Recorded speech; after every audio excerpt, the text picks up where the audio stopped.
So, my watch switched to 15:18. Welcome back to the second part of Perform Europe of our launch event. Welcome all those here with me in the Zoom space on little pictures that have become so familiar with all of us. Welcome also those on the live stream that are following us until we break out in little groups in about 45 minutes.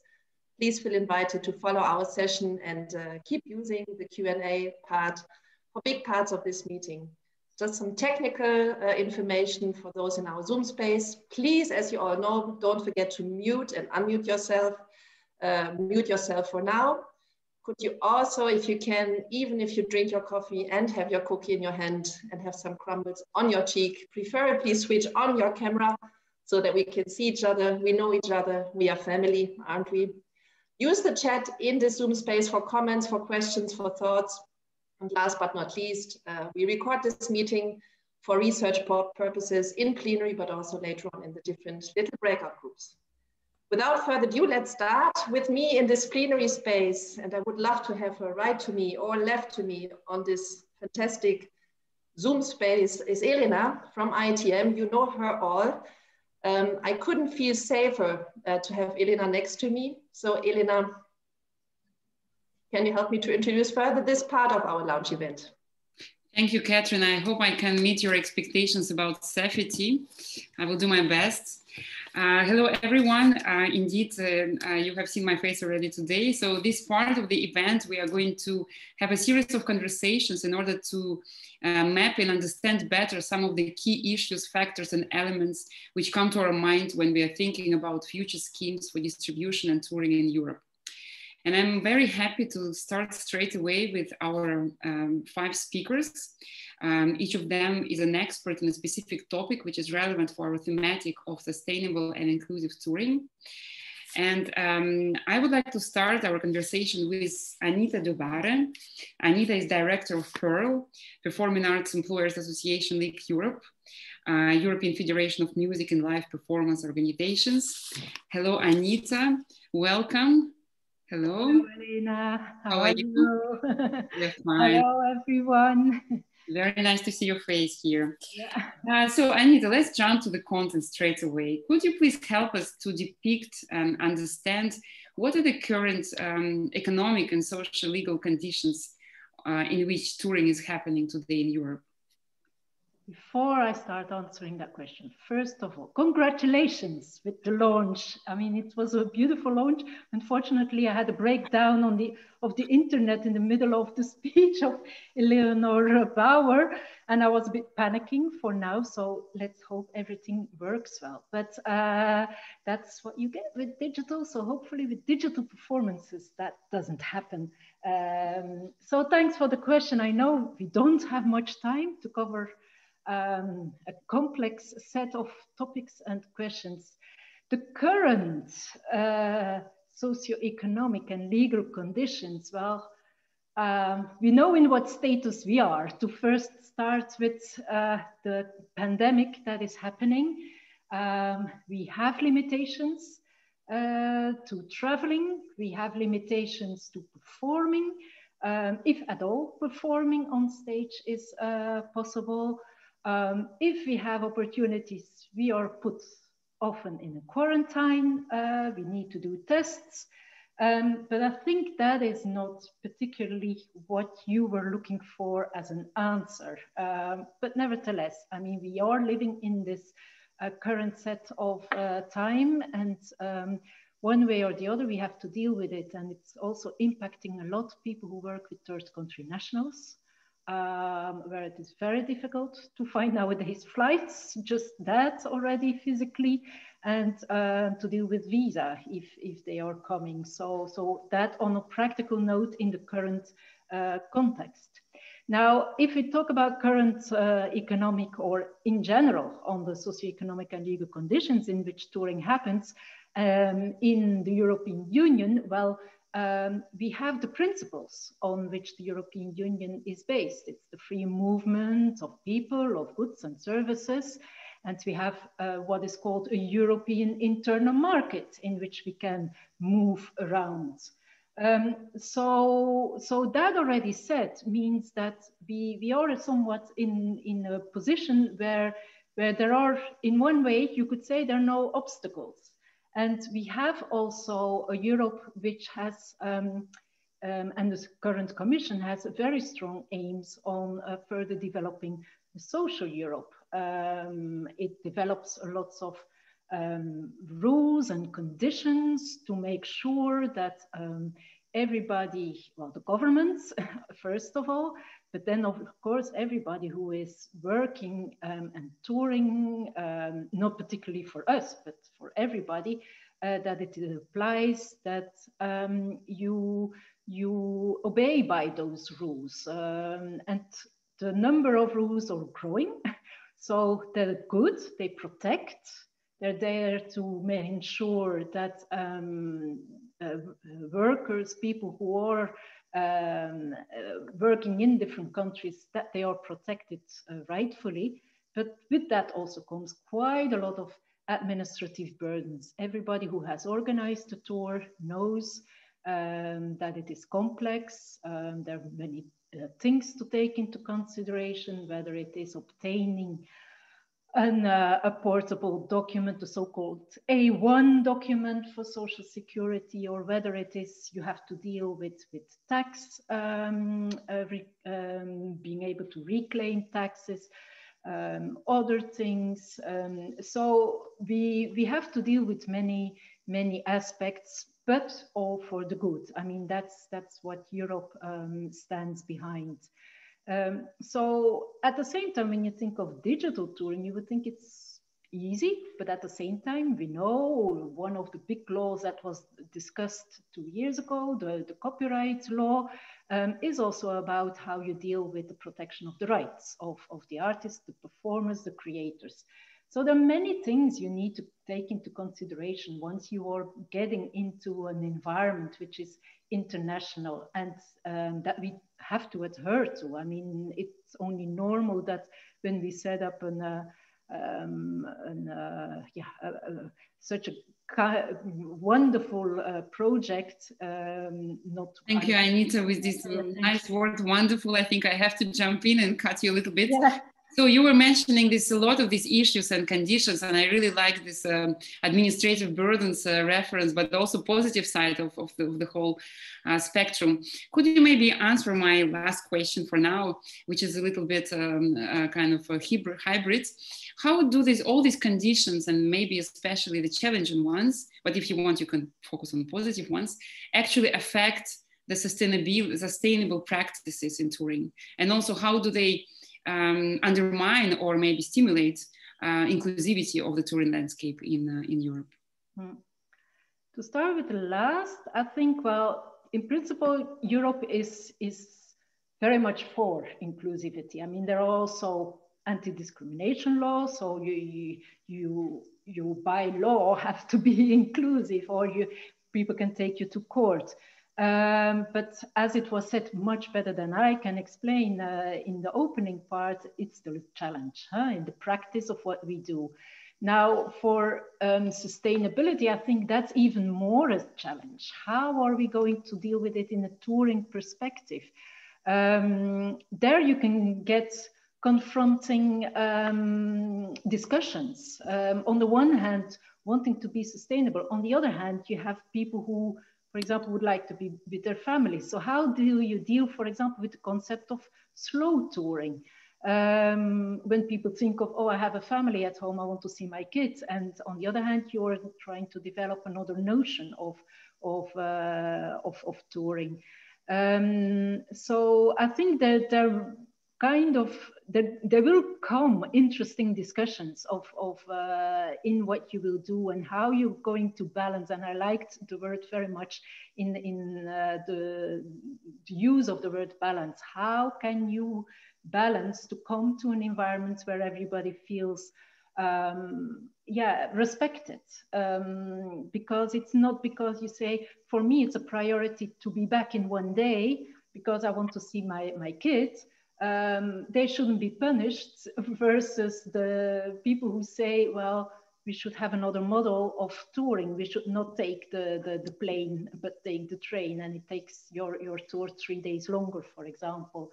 I had a look before joining here, and I thought, yeah, when you are in a remote area, coming whatever from say Romania or so, it's quite different to get here by train than if you have the luxury talking about I'm in Brussels based and it only takes me 3-4 hours to get to horizon of capital cities. So also that is and that was also discussed in the Hypertunus project very much. So it is a challenge to deal with questions on how to reach those goals. And I think the first thing is about setting those goals,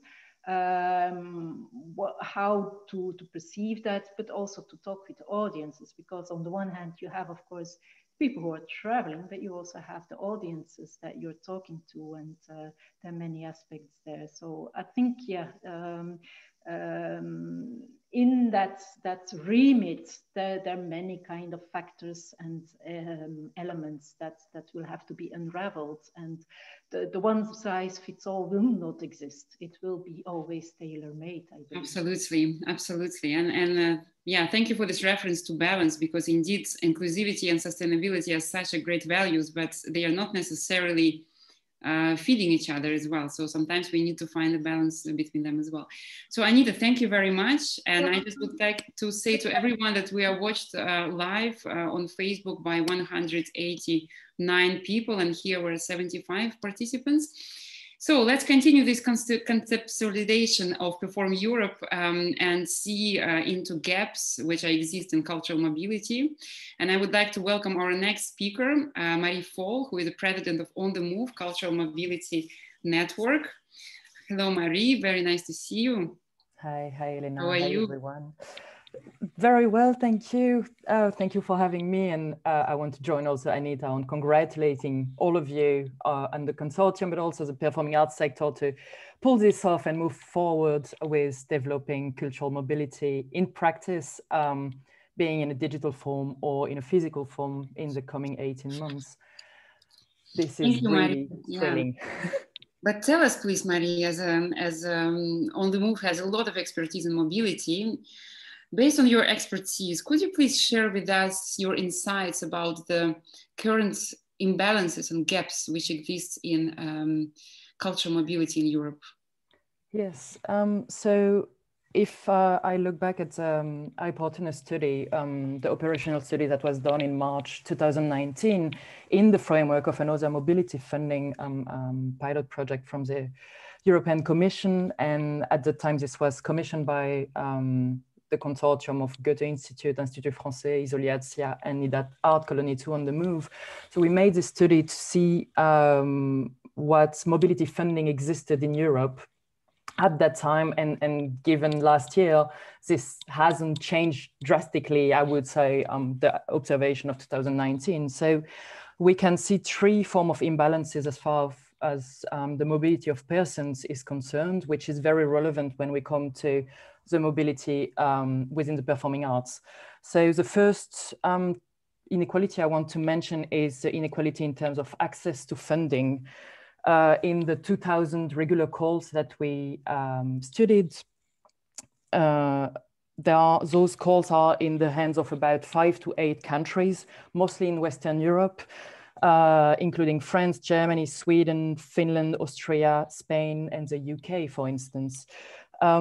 Those grants cover, the grants that are provided cover travel, but often only partially, and all the related costs are often only partially covered. So a lot of performing arts professionals still have to put in money, and if they come from certain region of Europe, they will not be able to access this funding. And additionally to that, it's very irregular open calls and a lot of project-based calls that make the very short-term time frame to apply very difficult for the sustainability of the sector itself when it comes to accessing those funds. So that's the first issue, the access to funding. The second one is an inequality between what the funders are providing and what the need of the sector are. So in this study, we also analyzed what the sector wanted in every discipline. So we covered visual arts, architecture, and so on, but we also covered performing arts. And it was clear that the performing arts sector wanted more, had more needs for research, for exploration, for networking. And I was very glad to hear Pia mention that those were a priority for Perform Europe, because that was a need, and that's not often seen as what is being funded. Also, as was mentioned also by Anita, in this issue of sustainability and durability, this question that a lot of the performing arts practitioners were saying that they have the need for very short mobility, a 3 to 15 days mobility, because of the reality of the sector, and that was very difficult to match with the offer of funders. Finally, and this is linking to what Anita was saying also very quickly before me, on the inequality of access to information. There are a lot of burdens, which are very positive, obviously, as Anita said, but it's very difficult for independent artists, for independent companies to really be able to have the capacity to answer and fully benefit of the existing opportunities. Thank you, Marie. And my next question to you was, how did COVID-19 impact those imbalances? But I think you already said that nothing really changed since 2019, and probably it's too early to say, but I assume that everything became, all these disbalances became even bigger. What's your opinion? It did become bigger. So of course there was a negative impact in the sense that mobility wasn't possible. The funding opportunity have also shifted more to national-based, national focus, because of the limitation to mobility, because of the health requirement and the sanitary requirements. So there is this potential shift that we see already happening, that a lot of funding is more nationally focused, more less for the cross-border touring. And this is quite important to note, because On the Move website has been extremely viewed during the pandemic time, and there is a huge competition towards the existing calls. So this, it's important to be reminded that for many artists and cultural professionals, mobility, the need for mobility and the need for cross-border touring comes from an economical reality and an economic necessity. So it is a way to make a living, and it is important to see how artists and cultural professionals will be able to sustain themselves after the pandemic has ended. That being said, of course, it also boosted the digital practices. A lot of funding for digital practices has been made available. So a lot of international funding moved to digital, which created somehow online as a new country in the calls that were presented. So that was quite interesting, but the imbalances I mentioned before were still there, in the sense that the paid opportunity were coming from the same countries. So there is a replication of the same inequality, and I think it's important to know about it, to be conscious of it, to make sure that opportunities continue to be as widely accessible as possible, especially if we consider the territory of Creative Europe countries. A point also I want to mention on online practices is that it cannot be a solution that fits everything. We are all longing for physical contact, for physical expression, for cross-border touring in practice. And we often have this question when it comes to sustainability and durability: is online the green alternative that we were all looking for? And I think a lot of what has been tried out over the last year, and also before, because online is not a new practice that just appeared last year, is that we need to avoid polarization and really consider all the options that are in front of us.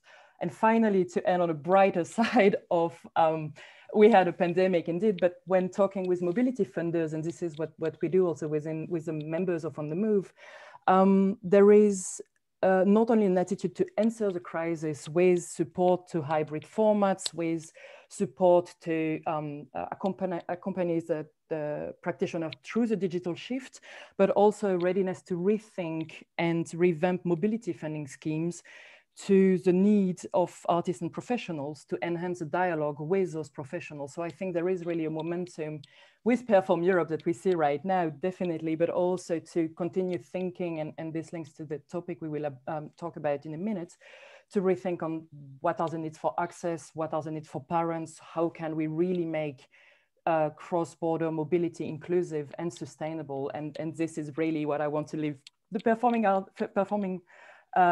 Europe team with, that this is really the challenges that are there and the opportunity that you're creating to really look into this. Thank you, Marie. That was quite inspiring, actually. I expected to hear like more dry information, but we also got inspired from you. Thank you so much. And now in the second part of our conversations panel, we are going to hear about 3 topics which we find very relevant for Perform Europe. And the topics are access of disabled artists to touring, digitalization of distribution, and rural touring. And just, it has to be said, we're aware that there are many more other topics which are very important for sustainable and inclusive touring, such as ecological sustainability, gender balance, ethnic diversity, and so on. And all these topics will be definitely tackled within Perform Europe. But we wanted now to hear about issues which we found are perhaps a bit under discussed in the current setting. So let's jump to the topic of access for disabled artists to the touring opportunities. And I'm very happy to welcome Ben Evans here. Ben Evans is Head of Arts and Disability at British Council, and also Project Director of the EU-funded project Europe Beyond Access. And Ben is really an expert in this issue, and I would like to hear straight away from you, Ben. So one of the ambitions of the project Europe Beyond Access was to help disabled artists to internationalize their careers. From your experience and observations, how do you think disabled artists experience the current European touring market? And how did your project try to approach touring in a new way? And welcome. Thank you. And thanks for Perform Europe Consortium for inviting our contribution.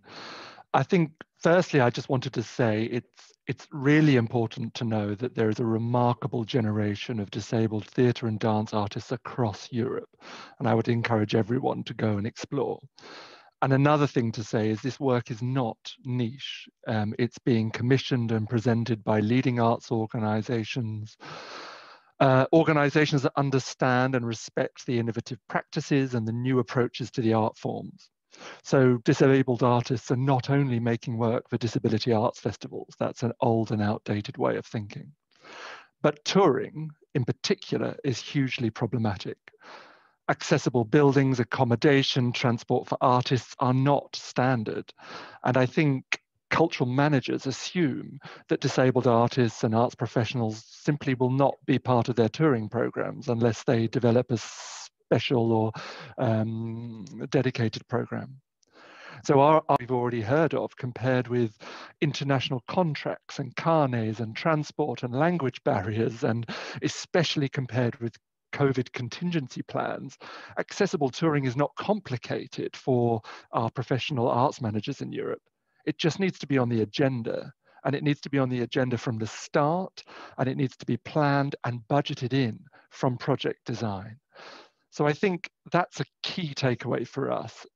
It's not difficult, it just needs thinking about. But I think I'm just going to move on to the next part of what I wanted to say, which is that there is a huge opportunity here, I think, that Perform Europe offers with a new touring program. It can no longer be assumed that disabled artists and arts professionals will not be hoping to benefit from European touring opportunities. And I think funding that touring not only needs to follow the direction of the cultural sector, but also at times it needs to lead the way. So I think some things in the perfect world are not negotiable. So we need to include budget lines for access costs. You know, the things that others take for granted, personal assistance, sign language, and additional transport costs. We need to see those budget lines in the application so that everyone applying has thought about it. And we need to understand that some artists work best in slightly different timescales. And we need to create protected budgets to cover access costs and not include this in the budget ceiling for artistic work, because currently disabled artists are penalized because they're taking access seriously. So a huge opportunity, but also some challenges, which we'd like to share with you. Mm-hmm. Yeah, that's very interesting. I cannot agree more. And how has the digitalization of the lockdown period taught us to maybe offer new ways for disabled artists, or was there anything to learn from? Lots to learn from, I think. I think the sad irony of COVID is that for many, many years, cultural institutions have insisted on a specific way of working, one which has to be face-to-face, 8 to 10 hour rehearsal days, a particular touring schedule, not taking work online. And this is despite years of disabled cultural professionals and audiences asking for online access to conferences, to digital exchange and hybrid events or online learning. And then suddenly, in the space of a few weeks or months, our sector found the creativity to respond to a new situation. Of course we did, but what we learned was change is possible. And as we just heard, the reality that we all are desperate to meet and work together again, despite that, we can never go back to the ways that we worked before. So we've got to acknowledge that the people you want to reach, some of them may have challenges traveling to a conference or a production. And along with our environmental responsibility, we have to take responsibility for not re-marginalizing those people. And just one last thing, and I promise I'll end here, but just to say, as we develop those digital tools, we must reflect on how those tools are accessed by professionals and audiences with access needs. So this is a practical consideration, but in my view, a political challenge to us all, how to make our digital offer accessible to visually impaired or deaf artists or audiences. How do we develop those tools without creating more barriers at a time we should be tearing them down in the arts? Thank you, Ben. I think what you're saying is super important, and continuing our discussion about the digital. And before I invite our next panelist, Karen Toftegaard, who is an expert in the digitalization of distribution, I would like to bring up another digital aspect. We're watched by 225 people on Facebook. And well, here you can see that we're 76. So that just, you know. Hello, Karen, welcome, and very nice to see you. Karen Toftegaard is the CEO of WILDTOPIA, which produces the digital first live performing arts festival Relocation. And Karen is also cultural entrepreneur and producer of Copenhagen Stage. Hello, Karen. Hello, thank you, Elena. I just have to add, I'm the international producer at Copenhagen Stage. There are several producers at this festival, so not to take all the credit. Thank you very much for this invitation to share my perspective. I would say that when the COVID-19 started, I mean, it was kind of gave me the opportunity to combine two of my professional interests, like the festivals. I really like festivals, been contributing to a ton of them, or a lot of them at least. And then also I've been working a lot with digital communication. So in some way that kind of just, whoa, did this combination. And I decided also very much to look at the opportunities. Yeah. And I think that what I hear when people are talking about digital versus in person, it's very much also about, is it the digital compromise, or is it a creative opportunity? And what's important here is that the response to this very much depends on the eyes who's looking at it. And so we all have a choice to make there. Do we want to see it as a compromise, or do we want to see it as a digital or as a creative opportunity? And I definitely want to embrace the latter one. And I think that when we look at the landscape, I think it's a pleasure to see that the festivals, they are embracing the hybrid formats. And I mean, also, I mean, this is actually very important for a touring aspect, because when the ones who are presenting the work, they are embracing the hybrid aspects, then we should also, and there is also, and it makes a lot of sense, because theater is very much there. It's all in all time, it has been there where the people are, where the audiences are. It's so connected with the audiences. And at some point, people have been talking about, okay, we have the digital stage, or is it real theater when it happens digitally? And I mean, this is just another stage. It's just another stage with an audience, and it's our job to find out what are the opportunities in this. And I think that I would like to ask some, instead of talking a lot of things, I'm just going to raise some questions regarding what I've been seeing and recognizing in the works, the digital works that I've been seeing and collaborating with. So what does digital intimacy look like? Please try and reflect. What does digital intimacy look like? Because it's actually, there are works working on that.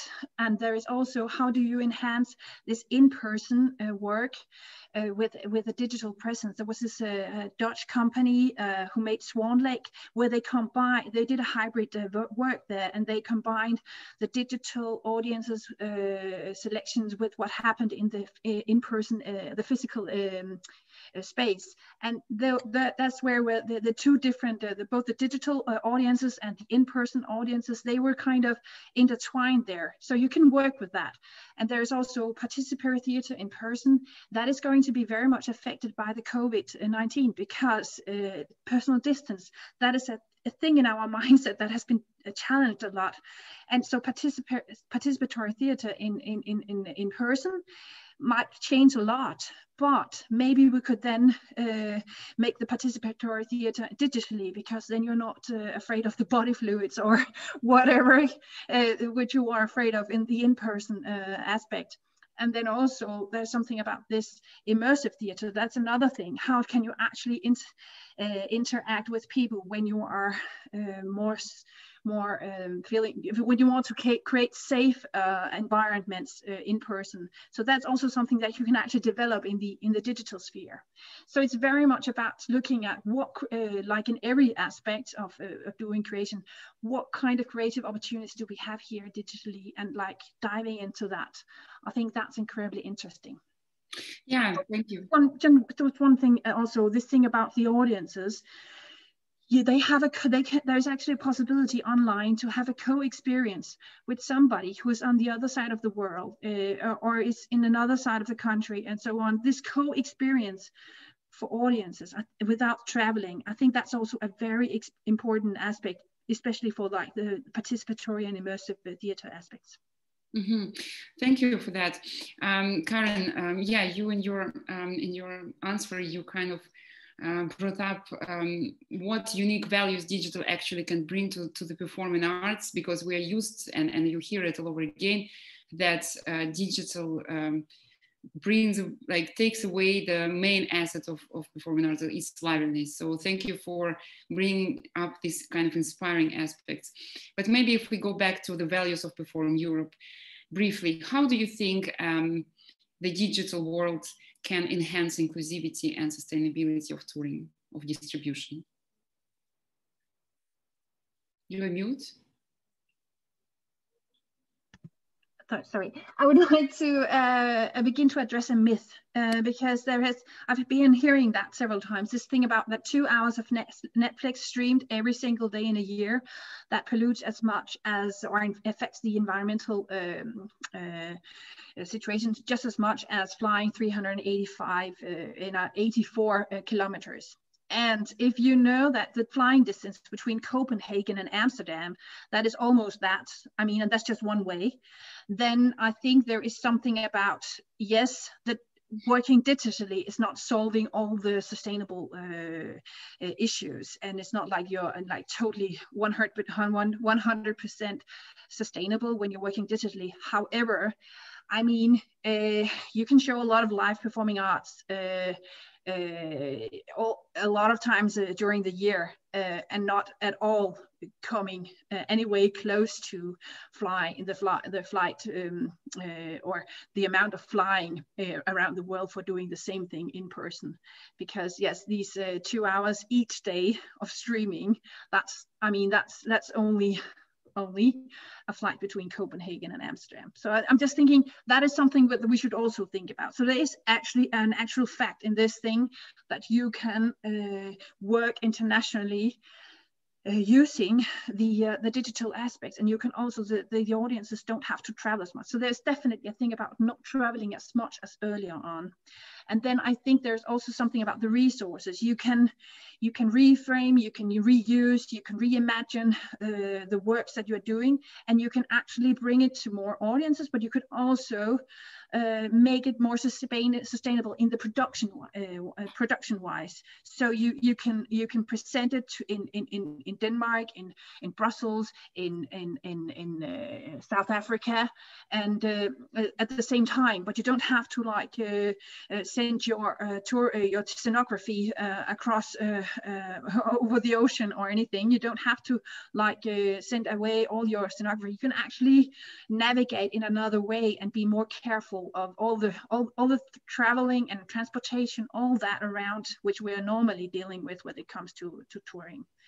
And I just think I just also want to appreciate the fact that there are several digital festivals also arising. I'm working on one who's called Relocation, and I just put a link there in the chat. It's supported by the Danish Arts Foundation. Thank you so much. But then we have, for example, Stedingberg. Stedingberg was a thing that arose because of Edinburgh Festival Fringe not happening last year, and then the Stedingberg actually appeared as a smaller digital festival. I think that was very interesting to see, and that's also a thing about digital touring. So I think, just like the festivals and venues are starting to think in in-person events and in digital events, then the touring agents and the companies, they should also just start thinking in digital and in-person. It's two different things. It's two different programs, but it's just like bringing more different kinds of performing artworks to the audiences and to the venues. Thank you, Karen. Thank you. I really sense your positive energy, and I hope that every participant does. It was really great, your positive approach to the digital. And now let's jump to some completely different worlds, maybe not, but another topic, the rural touring. And I'm happy to welcome here Ralph Lister, our fifth speaker. Welcome, Ralph, and thank you for being with us. Ralph Lister is the Chief Executive of Take Art, a UK-based organization, and this organization is also leading the EU-funded project SPARSE, supporting and promoting arts and rural settlements of Europe. Hello, Ralph, and my first question to you would be, please share with us some of your insights and experiences and knowledge on how does rural touring, and specifically the touring models developed in your project, inspire environmentally sustainable practices? Yeah, thanks, Elena. And also, as with the others, congratulations on the project. I think it's going to be a very interesting experiment. Rural touring, for those that don't know, brings professional performing arts companies into rural areas. And it's achieved by working with rural communities. And importantly, there is no compromise over the artistic quality of the experience. SPARSE is a 3-year Creative Europe funded project, and it uses existing rural touring models in the UK and also in Sweden as the basis for creating new networks in Estonia, Italy, Lithuania, and Romania. We recently increased the network, and it also has partners now in Sweden, Norway, Hungary, the Czech Republic, Spain, and Poland. So to answer your question, the beauty of rural touring is that it brings the artists to the audience, rather than asking the audience to travel in their cars, their vehicles, to the nearest theatre in a town or city in their own region. In the UK, Julie's Bicycle, an organisation who advises the Arts Council of England on the environmental matters, they undertook a rural touring carbon assessment analysis. It showed that the rural touring model reduces emissions by 1/3 in relation to artists and audience travel when compared with a single show at a town-based theatre. In addition, our SPARSE evaluation has shown that nearly 50% of our audience lives less than 5 kilometres from the village hall. People often walk to the performance, and I've an experience one winter in the UK where, because of the snow, the roads were completely blocked and the whole audience walked to the village hall. I saw them coming down the road. It was a really, really beautiful experience. In addition, linking rural touring agencies together can optimise touring opportunities. Collaboration between 7 agencies in the southwest of England enabled a tour by a Spanish circus company in the spring of 2019. And that resulted in 11 performances, several workshops in 11 rural venues over 2.5 weeks. The company drove to England, they brought all their equipment, and they stayed in local accommodation, and they were also able to enjoy the beautiful countryside in which they were touring.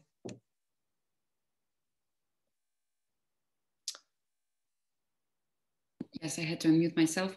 Yeah, thanks for that. And what about social aspects? What could you say about rural touring and the social sustainability? Yeah, well, it was also very interesting hearing some of the speakers talk at the plenary session, because the social and community aspects of our work is integral and central to the work that we do. So there are 2 key aspects of rural touring. One is the role of the local volunteer village promoter.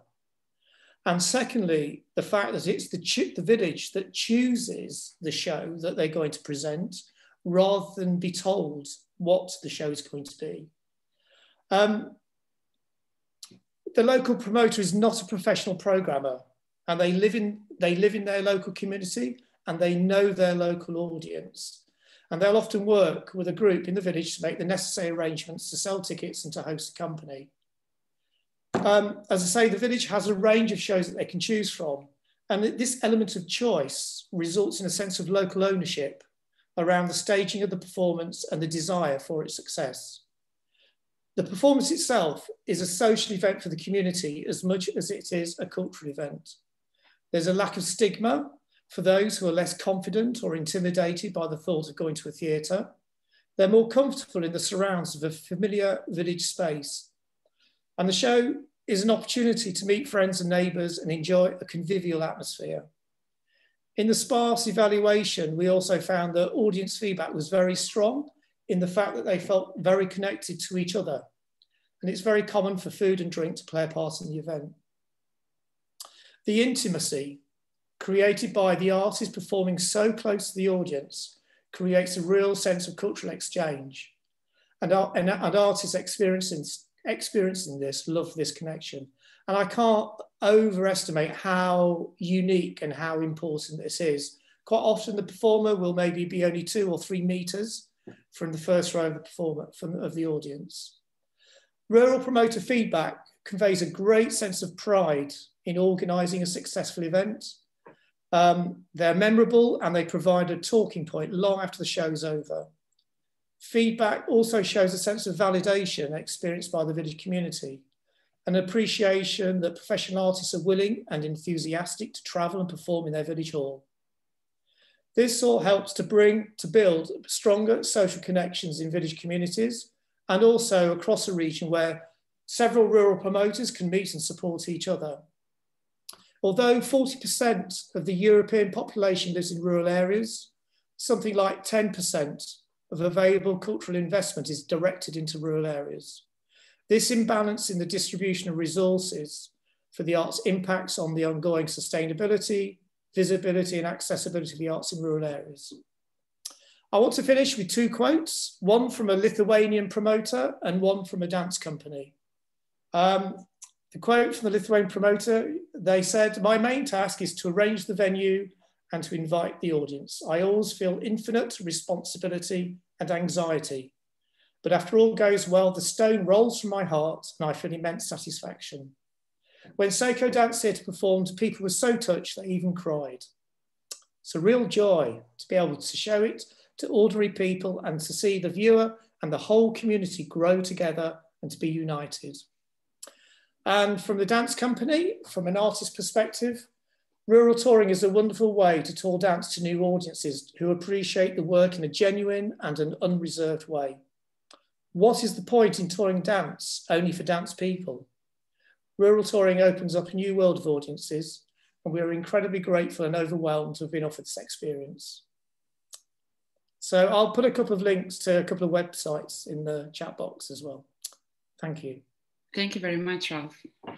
And thanks to all speakers. I hope it was dynamic and everyone got quite some inspiration about various topics relevant to Perform Europe. And I believe to all of us. And Kathrin, here you are. Yeah. Thanks, Elena. Wow, everyone. I think it's so clear that there are so many considerations, reflections. Oh, don't put away Elena next to me. Keep her with me. I need to talk to her. Studies that were mentioned, thinking, knowledge, questions that were put on the table. And I guess it's really high time now to put our heads together in this little group, our breakout groups that we are going to have now and start discussing. But before that, it's time to say goodbye to those ones that are following us on the live stream. It's not just a goodbye, but let me tell you that it was an impossible exercise we had to do to bring the number of these now little breakout groups down to 80 participants. And we tried, of course, in a hard exercise to consider the balance in terms of sectors, presenters, producers, artists, countries, male, female, I mean, live up to our own values, backgrounds, interests, motivations that you put down, and live up to our own values that we want to live and experience with Perform Europe. And since it was such an impossible exercise, we decided that we are going to repeat this workshop on the 18th of February. The time is yet to be defined, but we are not going to exclude, I hope, anybody who would like to contribute to this very first part of our 18 months trajectory together. So having said that, we are now going to break out and we say goodbye to the live stream audiences. We are going to break out now and we have around 50 minutes time to assemble each of us and in an exercise that was shared with you beforehand by email, 3 wishes that we want to formulate when it comes to our idea of how a performing arts touring fund should look like. So we really go now down to the ground. We bring in our own professional backgrounds, our proposals that we can bring from the field, and come back in plenary just before the ending to conclude together.